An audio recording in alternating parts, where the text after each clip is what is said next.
The Indiana Fever star was named Time magazine's Athlete of the Year earlier this week, and she took time to acknowledge that race played a role in her success this year.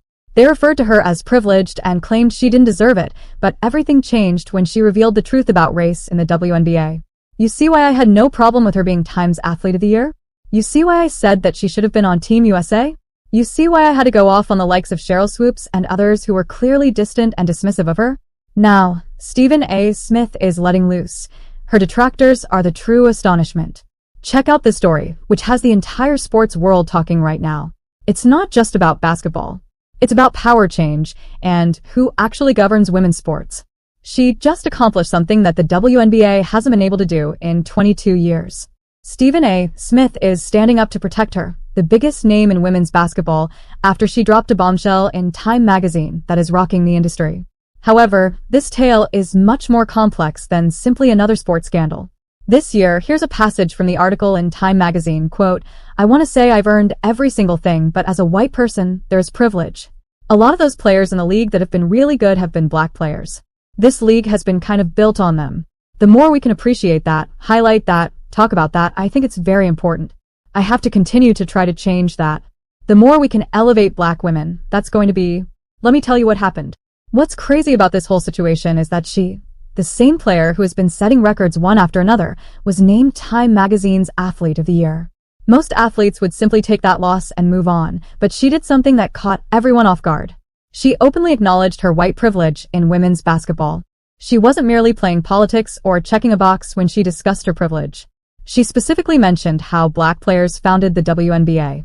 And let me tell you, that recognition struck a different chord.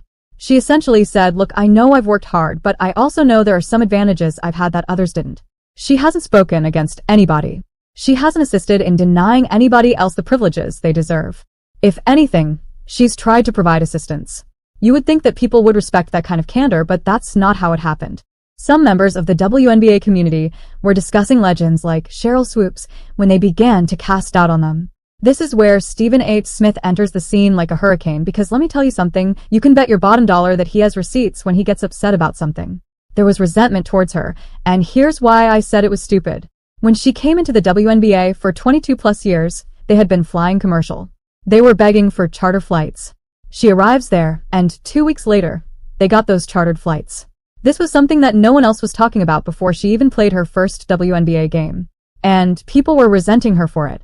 Like she was the cause of the problems that they had for the lack of recognition. No, she just happened to be born white. However, this is where the story becomes even more captivating. Some people in the WNBA community started resenting her for this. And Stephen A. wasn't having any of it. He broke it down like this.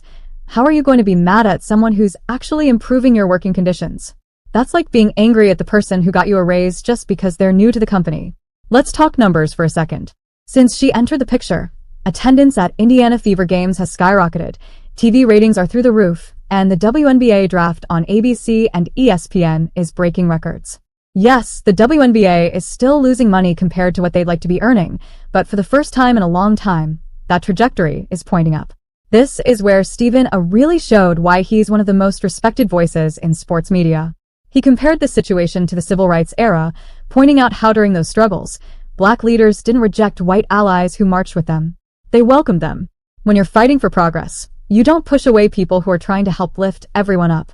And this is crucial. The anger is misplaced.